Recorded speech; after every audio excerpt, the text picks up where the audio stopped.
और आप देखना शुरू कर चुके हैं राष्ट्र प्रथम। राष्ट्र प्रथम में आज का मुद्दा है बसपा सुप्रीमो उत्तर प्रदेश की पूर्व मुख्यमंत्री मायावती इन दिनों एक्टिव नजर आ रही हैं। पिछले कई दिनों से पीछे देखा जाए तो प्रेस कॉन्फ्रेंस, अपने पदाधिकारियों से मिलना, एसआईआर के बारे में बताना, यूजीसी के बारे में बताना, और आज उन्होंने फिर एक बैठक बुलाई थी और एक प्रेस कॉन्फ्रेंस किया था। अगर देखा जाए तो सपा और भाजपा, खैर भाजपा के लोग तो कहते हैं कि हम हर दिन चुनावी मोड पे रहते हैं और सपा भी शायद यही हमें लगता है कहेगी, पर बसपा 2022 के अपेक्षा अब कुछ ज्यादा ही एक्टिव नजर आ रही है। और उसमें भी जिस तरीके से मायावती खुद आके कार्यकर्ताओं से मिलना, कार्यकर्ताओं से बात करना एवं मीडिया के सवालों का जवाब देना, यह यूं कहिए कि अब मायावती कुछ बदली बदली, यानी बहन जी कुछ बदली बदली सी नजर आ रही हैं। तो क्या 2027 में बसपा कुछ चमत्कार करने वाला है जिसका नुकसान सपा और भाजपा को भी हो सकता है? हमारे साथ इस बहस में और इस मुद्दे पे बात करने के लिए इस डिबेट में जुड़ रहे हैं शफात हुसैन, भारतीय जनता पार्टी का पक्ष रखेंगे। समाजवादी प्रवक्ता कुमार विवेक भाई हैं और वहीं बसपा का पक्ष रखेंगे अभिषेक गौतम। आप तीनों का मैं बहुत बहुत स्वागत करता हूं, अभिनंदन करता हूं, वंदन करता हूं।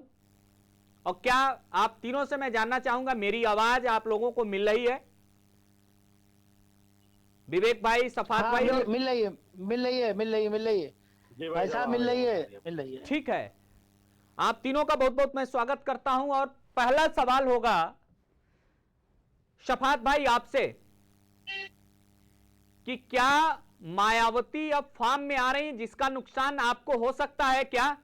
क्योंकि अब बैठकों का दौर और मायावती खुद अपने आप में अब जिस तरीके से एक्टिव नजर आ रही हैं, एक साल पहले, अभी चुनाव एक साल बाद है, और अपने कार्यकर्ताओं में जान फूंकने में लग गई हैं।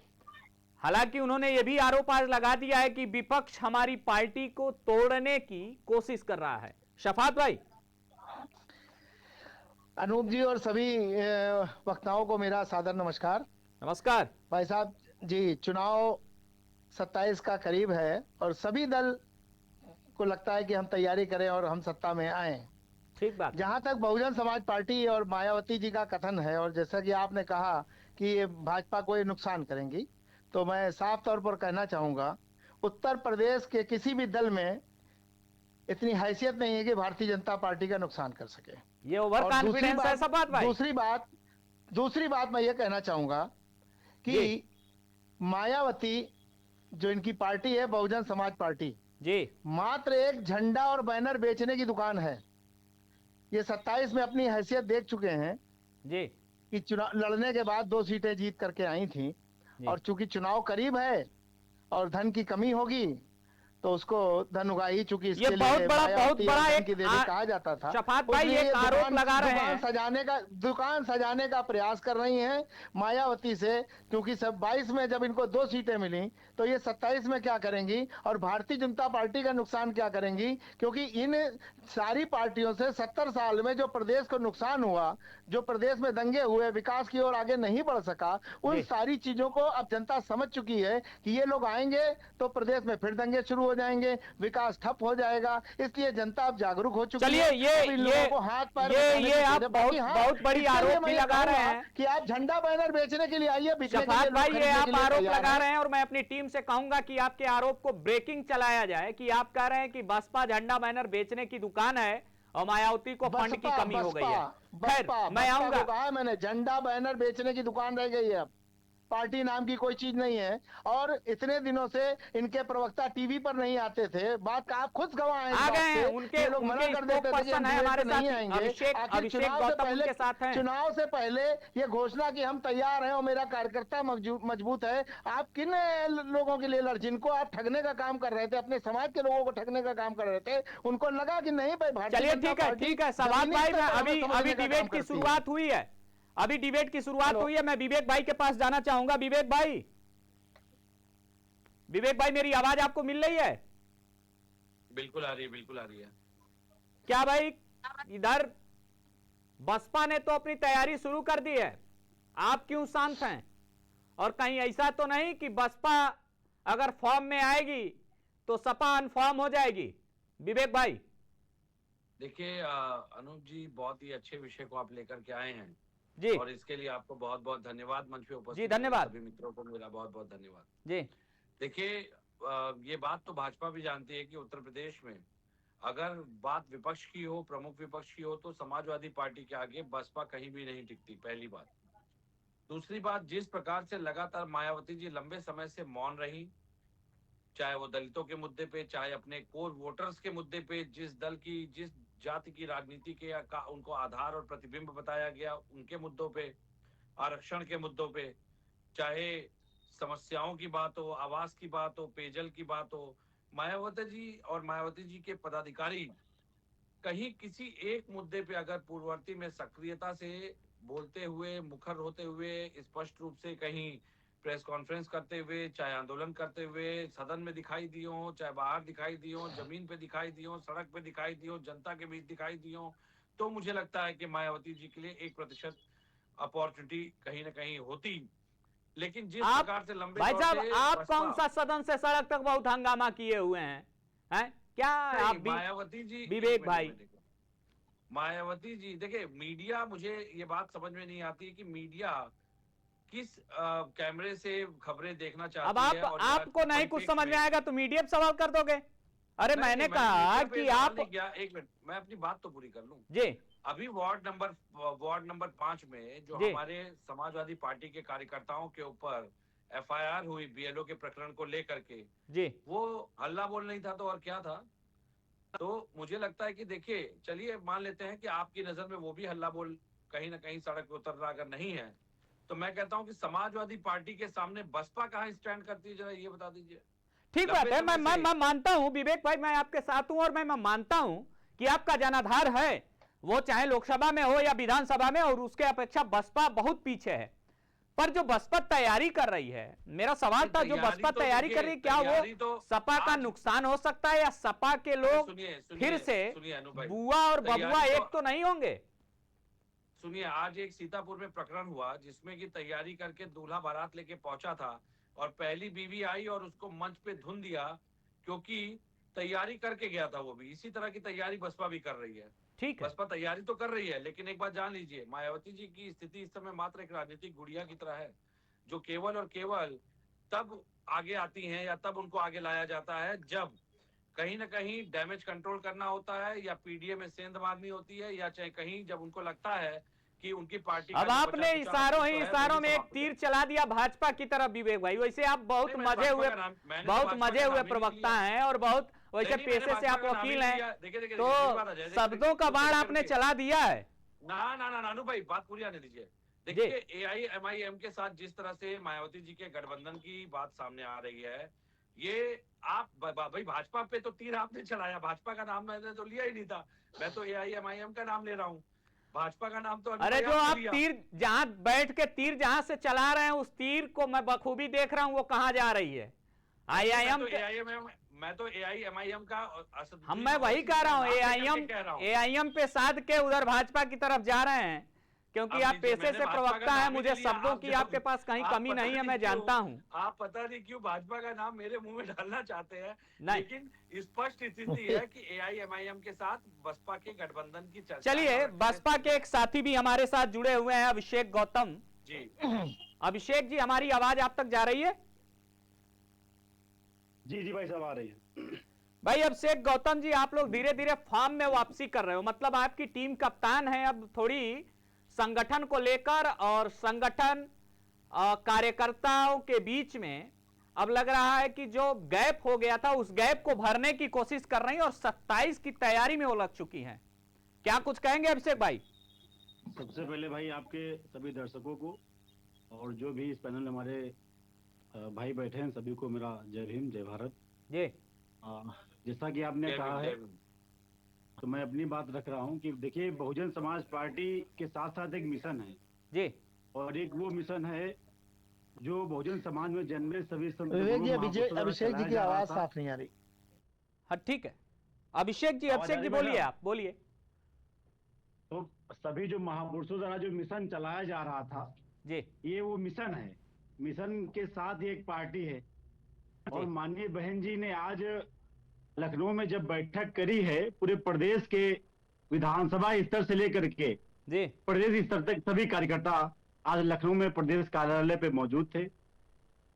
माननीय बहन जी ने सभी कार्यकर्ताओं को निर्देश देते हुए कहा है कि आप सभी लोग 2027 में युद्ध स्तर पे हमको तैयारी करनी है।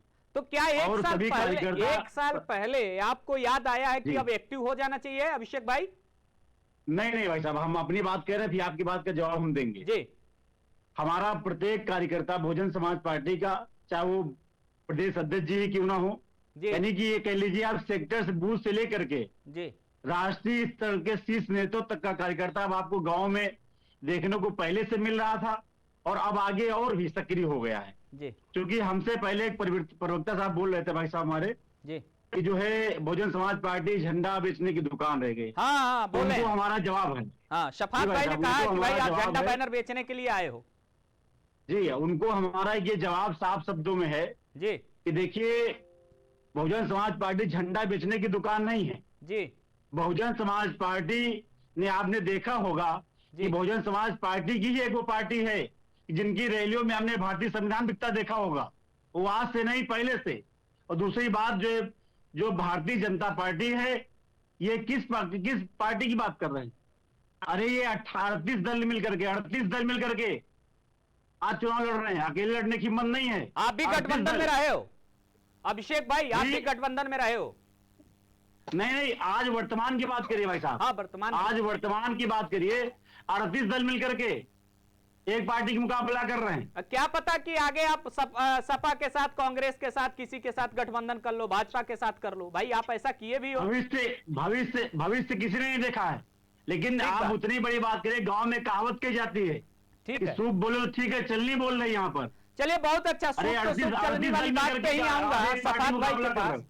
अभिषेक भाई मैं आपके पास आऊंगा। सफात भाई ये तो कह रहा है कि हाँ। सूप चलनियों वाली बात आ गई। अब वो कह रहे हैं जी। कि उन्होंने जो आपके ऊपर मतलब कड़ा प्रतिक्रिया व्यक्त किया है कि उन्होंने ये कैसे कह दिया, इतने पार्टियों के गठबंधन वाले लोग कैसे कह दे रहे हैं कि हम एक्टिव नहीं है और हमारे पास जनाधार नहीं है। और उन्होंने कहा कि आपने ये गलत कहा कि आप झंडा बैनर बेचने वाली दुकान आपने जो, उस पर उन्होंने प्रतिक्रिया दी है। अभिषेक ने जवाब दीजिए सफात भाई। भाई इनकी पूरी बात समझ में नहीं आई, लेकिन जो आपने बताया, हाँ भाई आप देखिए कि हर साल 17 से लेके और अब तक, आज जब आप बैठे हैं, बहन जी का जब जन्मदिन होता था तो नोटों की माला पहनती थी।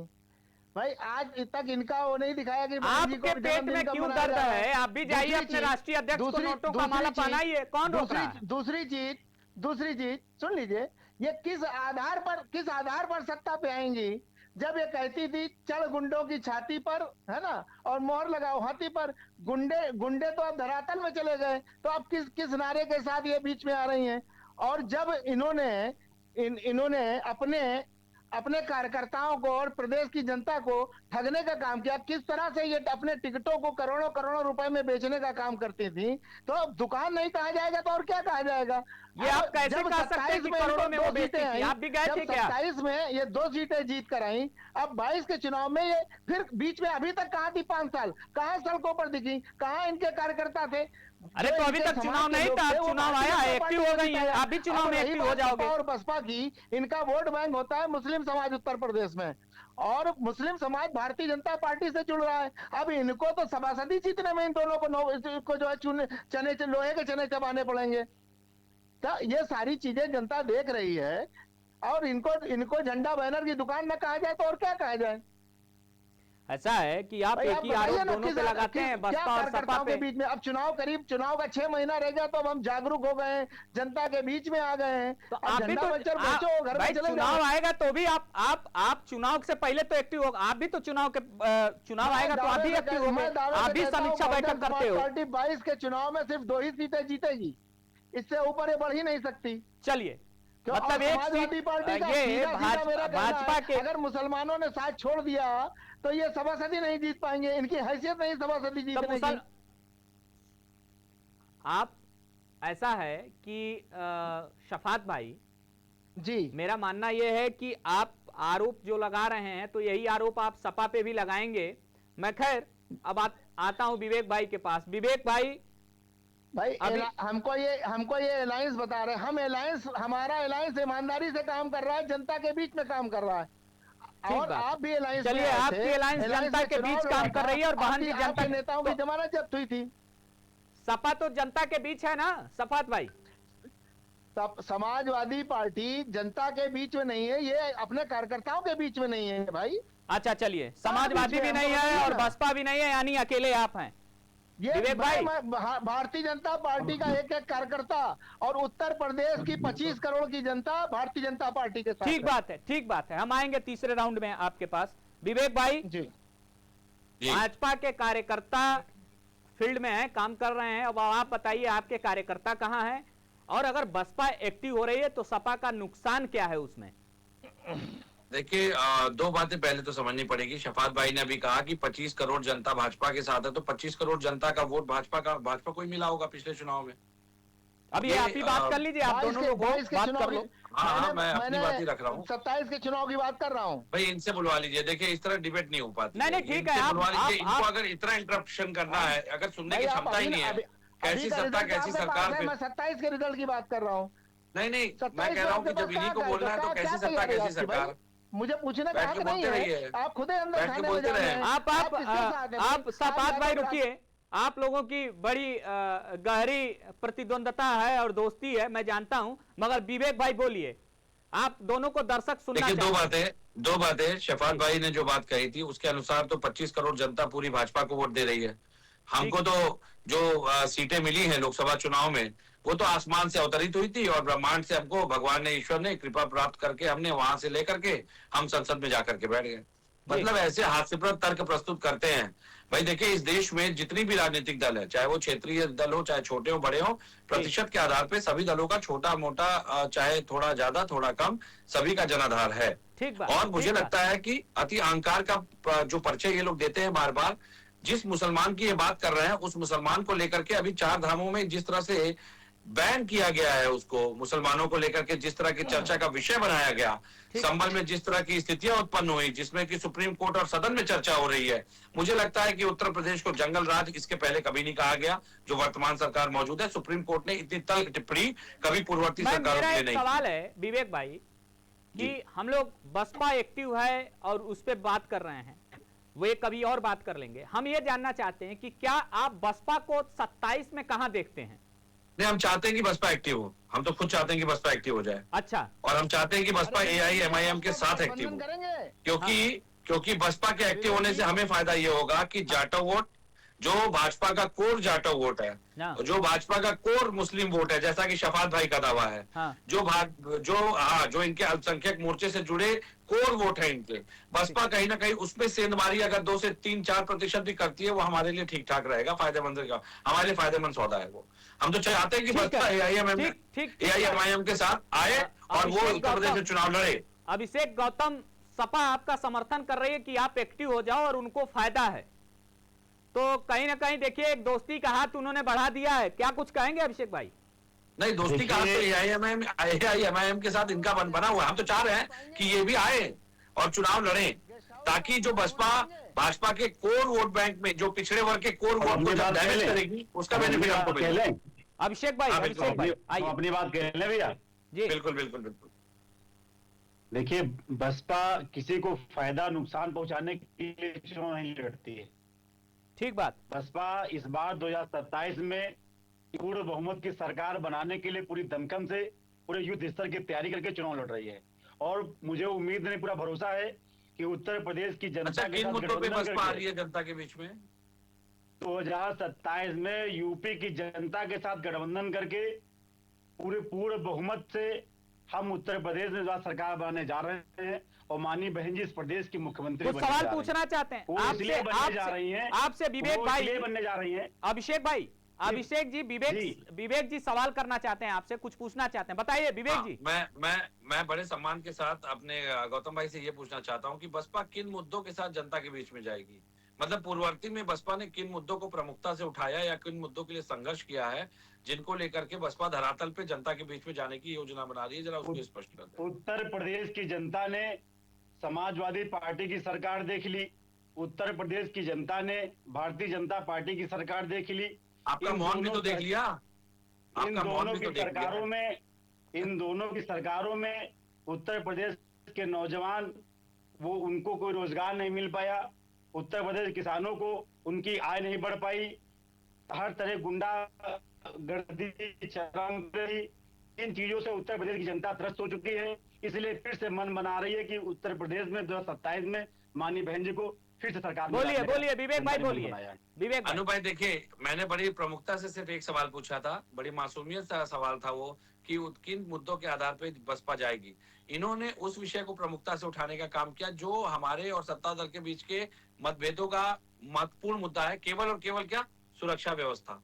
भाई सुरक्षा व्यवस्था की बात जहां तक है, सुप्रीम कोर्ट ने डेफिनेटली, मैंने अभी कहा जंगल राज कायम है, सुप्रीम कोर्ट की तलक टिप्पणी हुई, और उससे बड़ी बात है कि 1,08,000 व्यक्ति 2 साल में अगर उत्तर प्रदेश से गायब होते हैं तो ये कहीं ना कहीं संरक्षित सिंडिकेट, कमर्शियल, ऑर्गेनाइज्ड क्राइम को संरक्षण देने की योजना प्रतीत होती है, जो कि ये आरोप आप किस पे, ये क्या सरकार जो सत्ता में है उनके पे आरोप लगा रहे हैं? तो हम फिर सफात भाई की तरफ चलें, विवेक भाई। बिल्कुल, मैं स्पष्ट रूप से कहना चाहूंगा कि 1,08,000 लोग गायब हैं, और उत्तर प्रदेश की पुलिस को ये बात अगर पता नहीं है, या रिकवरी रेट अगर आप देखेंगे 9,400 के आसपास है, मतलब 10% भी रिकवरी रेट नहीं है, तो यकीनन ये कहीं ना कहीं ध्वस्त कानून व्यवस्था का परिचायक है। चलिए ठीक है, ठीक एनकाउंटर कर देना कुछ लोगों को दिखा करके। मैं आता हूं और जाऊंगा सफात भाई के पास। विवेक भाई मैं आता हूं आपके पास, सफात भाई से ये ले लेते हैं, इसका जवाब ले लेते हैं हम लोग। हालांकि बसपा पे बात कर रहे थे, बसपा पे बात कर रहे थे, मगर जो आपने कहा उसका भी मैं जवाब ले लेता हूं। सफात भाई एक आरोप लगा रहे हैं सपा के प्रवक्ता, और हालांकि मिलता जुलता यही बसपा का भी है, कि जो 1,08,000 लोग गायब हुए हैं उसकी रिकवरी 4% से भी कम है। क्यों विवेक भाई, आप यही कह रहे थे? उसकी रिकवरी 10% से कम है। 10% से कम। निर्वाचन आयोग ने बड़ी ईमानदारी से काम किया है, और जो उनका काम था, ठीक, जो बड़ी ईमानदारी से काम किया है। जिनके डबल वोट थे, एक गांव में था एक शहर में था, वो वोट कम हुए हैं, और बाकी उसका निर्वाचन आयोग ने टाइम बढ़ा दिया है। जिनका वोट नहीं है नहीं, अपने उसमें बनाए। अब मैं विवेक जी से पूछूंगा, विवेक जी से और दोनों लोगों से पूछूंगा, SIR में इनके कार्यकर्ता कहाँ गायब हैं? किसी जनता की मोहल्ले में मदद कर रहे हैं? दूसरी बात, आज एक दूसरे का बखान कर रहे हैं। अरे सफात भाई मिलकर सरकार बनाई इसी प्रदेश के अंदर, और उसके बाद ये आज एक दूसरे का बखान कर रहे हैं, एक दूसरे की तारीफ कर रहे हैं। सवाल सुन लीजिए, क्या बहुजन समाज पार्टी के कार्यकर्ता गेस्ट हाउस कांड का अपमान भूल पाएंगे? अरे सफात भाई सवाल सुन लीजिए, क्या दूसरी बात माया बहन जी ने कहा इनके साथ गठबंधन के बाद। सफात भाई सवाल तो सुन लीजिए। चढ़ गुंडों की छाती पर मोहर लगाओ हाथी पर, यानी समाजवादी पार्टी गुंडों की सरकार थी, इसलिए बहन जी ने उस पर आरोप लगाया, चढ़ गुंडों की छाती पर मोहर लगाओ हाथी पर। आज ये एक दूसरे का समर्थन कर रहे हैं। क्या 27 के चुनाव में बहन जी और समाजवादी पार्टी का गठबंधन करने वाले हैं क्या? सफात भाई सवाल पहले सुनिए। सफात भाई सवाल ये था, विवेक भाई ने सवाल यह किया कि 1,08,000 लोग उत्तर प्रदेश से गायब हुए हैं और उसकी 10% से कम रिकवरी है। सवाल ये था, आप उस पे कहां चले? ये सवाल निर्वाचन आयोग से कीजिए। निर्वाचन आयोग स्वतंत्र संस्था है। निर्वाचन आयोग कहां से आएगा भाई? 1,08,000 लोग दुनिया में नहीं है, जिनका स्वर्गवास हो गया है, ये लोग उनके भी वोट बनाए थे। आज निर्वाचन आयोग स्वतंत्र होकर अपनी ईमानदारी से काम कर रहा है, इसलिए वोट है। क्योंकि किसी हमें लग रहा है सफात भाई इस समय कुछ ज्यादा ही वोट प्रेत हो गए हैं। सफात भाई मैं गुमशुदा की बात कर रहा हूँ, ये जो निराधार गुमशुदा आरोप हुए है। हैं, अरे जाओ जिनका निर्वाचन अपहरण आयोग से हुआ आगे है। निकाल के पूछ लो ना, खाली बैठे हो, कोई काम तो है नहीं आप ये आपकी मोदी पार्टी के के भक्त पास, है, देख ना लीजिए, तो आप जनता के बीच मुद्दों में पे हो, बात नहीं और अरे ना जनता के शफात लिए काम भाई, किया आप लोगों पैनल ने, आपको कि सुन रहा है, से बाहर हो आप, दर्शक आपको सुन रहे हैं, आप निर्वाचन जवाब क्या दे रहे हैं? निर्वाचन आयोग से बात करो, अखिलेश जी का विदेश टहलने चले गए क्या अरे राहुल मेरा जी की भाई, तरह? आप डिबेट में जवाब क्या दे रहे? मैंने कहा अपहरण, गुमशुदा, 1,08,000 लोग जो गुमशुदा हुए हैं, जिनका अपहरण हुआ है, उनकी बात हो रही, तो आप पता नहीं कहां जा रहे हैं। एंकर की भी बात आप नहीं सुन रहे हैं। भाई एंकर की बात मैं सुन रहा हूँ, आवाज तो मेरा- खड़खड़ा रही है। ये जो आरोप लगा रहे हैं निराधार है, इसका कोई सबूत इनके अरे, पास नहीं है। हाईकोर्ट ये ने संज्ञान निर्वाचन क्यों आयोग लिया? स्वतंत्र हाँ, संस्था है, ये वो उसका एफआईआर इस कराई, पे भाजपा थोड़ी एकदम ना बौद्धिक कराई स्तर है, देख करा रही लीजिए, है। हाईकोर्ट ने सरकार- संज्ञान लिया है, हमारे मुख्यमंत्री जी आपके खुद प्रमुख कह रहे हैं सचिव कि को तलब 4.5 किया लाख है। वोट कट गया उत्तर अरे क्या प्रदेश में। बात कर रहे हैं शफात हमारे भाई, मुख्यमंत्री जी खुद कुछ कह रहे हैं। तो तर्कपूर्ण ये बात सवाल रखिए, निर्वाचन आयोग का जनता है, देख रही निर्वाचन है, आयोग स्वतंत्र आप है, लोग अपनी और बौद्धिक उससे क्षमता जाकर के खोते इनको जा रहे हैं कोई भाई, आपत्ति ऐसी है, बातें मत निर्वाचन रखा आयोग से कीजिए। बात करें जाकर के। आप लोग बौद्धिक क्षमता ये खोते भाजपा जा का रहे हैं, आप सवाल लोग थोड़ी ऐसी ना कि आप तर्कहीन भाजपा से बातें मत पूछो। रखिए। ना तो भारतीय हाईकोर्ट ने जनता पार्टी संज्ञान लिया चुनाव है। कराती है, और ना भारतीय जनता पार्टी वोट बढ़ाने का काम करती है। अरे हाँ, तो भाई, भाई- मेरा यहाँ वोट बढ़ाने वाली बातें नहीं है। शफात भाई, फिर ध्यान से सुनिए, ध्यान से सुनिएगा, बोलिएगा मत।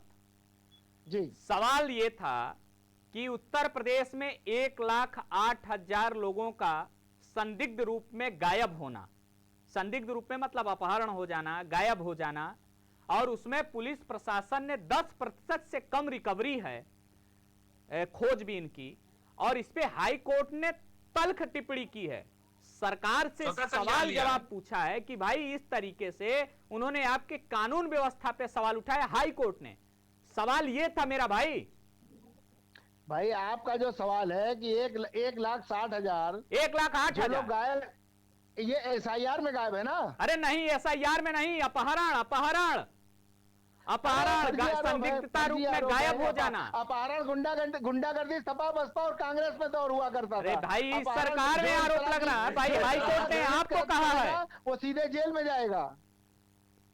चलिए ये ठीक ये है, बाबा जी की सरकार है। चूंकि अब चूंकि डिबेट की तरफ कहीं और जा रहा था, 3 मिनट हमारे पास बचा है। मैं विवेक भाई बसपा से बसपा जो एक्टिव हो रहा, फिर मेरा सवाल वही है कि एक्टिव होने से आपको कहीं कोई नुकसान तो नहीं है? दूसरा ये है कि जो आपने हाई कोर्ट वाली बात कही, जिसपे उस पे भाजपा को आप क्या नसीहत देना चाहेंगे, भाजपा के लोगों को और भाजपा सरकार को, और बसपा को लेकर आपका क्या नजरिया है विवेक भाई? नहीं, देखिए, दो बातें स्पष्ट रूप से कहूंगा। एक तो कानून व्यवस्था के मुद्दे पे योगी सरकार पूरी तरह से ध्वस्त हो चुकी है, ठीक बात। और जो पुलिसिंग ये का आप कह प्रारूप रहे हो। हमने जो प्रदेश को पुलिसिंग का प्रारूप हमने दिया था, कानून व्यवस्था का एक बढ़िया प्रारूप दिया था, चाहे वो डायल 100 की बात करिए, चाहे महिला सुरक्षा को लेकर के जो काम किए गए, उन सभी मुद्दों को, सभी विषयों को ध्वस्त करने का काम योगी सरकार ने किया है। कागजों पे जरूर इनकी कानून व्यवस्था अच्छी है, क्योंकि बजट पास करना होता है, और उस बजट के बंदर बाट के लिए कानून व्यवस्था इनकी बहुत बढ़िया है। चलिए कागजों बसपा पे बता दीजिए, बसपा की टाइम बात कर कम। लेते हैं। बसपा अगर एक्टिव होती है उत्तर प्रदेश में, तो हमें बिल्कुल उसका बेनिफिट मिलेगा। पूर्ववर्ती चुनाव में 90% पिछड़ी आबादी के लोगों ने हमको वोट किया था, क्योंकि बसपा पर कहीं ना कहीं पिछड़े वर्ग के लोगों का भरोसा टूट रहा है, और टूटा है क्योंकि बसपा लगातार पिछड़ों के मुद्दे पे लगातार मौन रह करके सरकार को जिस तरह समर्थन देने का काम कर रही थी, उससे कहीं ना कहीं प्रश्न चिन्ह के और कटघरे में स्वयं बसपा ने अपने आप को खड़ा किया है। उसको समाजवादी पार्टी ने आलोचित नहीं किया ठीक बात है, है। लेकिन पिछड़े वर्ग को उम्मीद थी कि बसपा उनके हक की लड़ाई लड़ेगी। 69,000 शिक्षक भर्ती की बात करिए, 4,000 उर्दू शिक्षक की बात करिए, ये सारी भर्तियां निरस्त करने का काम योगी सरकार ने किया है, केवल और केवल जातिगत आधार पे। और यही कारण है कि बसपा अगर लड़ती है तो जो भाजपा का कोर पिछड़ा वर्ग का वोट है, उसमें वो डैमेज करेगी, 2-4% भी डैमेज करती है, उसका बेनिफिट हमें को मिलेगा। ठीक बात है। फिर अभिषेक आपने सुना होगा विवेक को भी, और मेरा लास्ट में कुछ सेकंड में ये हमारा आंसर दीजिएगा, जवाब दीजिएगा, हमारे प्रश्न को ध्यान से सुनिएगा। क्या 2027 में आप अपनी पार्टी को कहां पाते हैं, और किन मुद्दों पे आप चुनाव लड़ने जा रहे हैं? अभिषेक गौतम। देखिए 2027 में मैं फिर आपको दोहरा लूं कि Bahujan Samaj party full majority से उत्तर प्रदेश सरकार बनने जा रही है। और मुद्दे का सवाल अगर आप कर रहे हैं तो सारे मुद्दे सामने आपके हैं। जहां देखिए आपने जो इससे पहले जो विवेक भाई ने आपको बताया, इस तरीके से तमाम मामले, केवल यही मामला नहीं चल रहा है। आज भी अगर आप गांव में देखोगे जाकर के, तो हर तरह की गुंडागर्दी चरम पे है। किसान वो अलग परेशान, नौजवान अलग परेशान, किसी को जो है शिक्षा के लिए जो स्टूडेंट पढ़ना चाह रहा है छात्र, उसको जो है स्कूलों में एडमिशन नहीं मिल पा रहा है, आज विद्यालय अलग बंद किए जा रहे हैं, तमाम तरह के मुद्दे हैं। और ये बात अब धीरे धीरे यूपी की जनता को समझ में आ रही है, क्योंकि बहुजन समाज पार्टी जब सरकार में थी तो बहुजन समाज पार्टी ने तमाम विद्यालय 5000 प्राथमिक विद्यालय से तमाम 6 यूनिवर्सिटियां खोल करके शिक्षा को आगे बढ़ाया और 1,45,000 गुंडे ठीक है अभिषेक भाई, ठीक बात है, मैं आपकी चीजों को समझ गया। और लास्ट कुछ सेकंड में जवाब दीजिएगा सफात भाई कि इन्होंने कहा कि गुंडागर्दी चरम पे है और युवा बेरोजगार है, किसान परेशान है, इन मुद्दों पे हम चुनाव लड़ेंगे और पूर्ण बहुमत की सरकार बनाएंगे, बसपा के स्पोक पर्सन ने कहा है। शफात भाई, शफात भाई, हेलो, और मैं दूसरी बार ये मैं बधाई देता हूं। शफात भाई तक मेरी आवाज जा रही है? दुकान आपकी खूब चले, खूब झंडा बिके, बहन जी का खजाना भरे। इसी के साथ मैं आपको बहुत बहुत धन्यवाद करता हूं और मैं आपको सलाह देता हूं कि आप बात करिए समाजवादी पार्टी से और उनके साथ आप गठबंधन करिए और अपने स्वाभिमान को याद करिए कि जब गेस्ट हाउस कांड हुआ था उस अपमान को क्या बहुजन समाज पार्टी भूल पाएगी या नहीं। चलिए, आप तीनों का बहुत बहुत धन्यवाद। शफात भाई ने कहा गेस्ट हाउस कांड को भी याद किया, यानी कि कहीं ना कहीं उनकी तरफ से भी ऑफर है कि बहन जी अगर आती हैं तो उनका स्वागत है। और एक तरफ से समाजवादी पार्टी के प्रवक्ता ने भी कह दिया कि अगर हाथ बढ़ा दिया है समाजवादी के प्रवक्ता ने, अब देखना यह है कि बहन जी किसके पाले में जाती हैं या अकेले नेतृत्व करने के लिए चुनाव लड़ती हैं। आप सभी का बहुत बहुत धन्यवाद। देखते रहें News 7 हिंदी।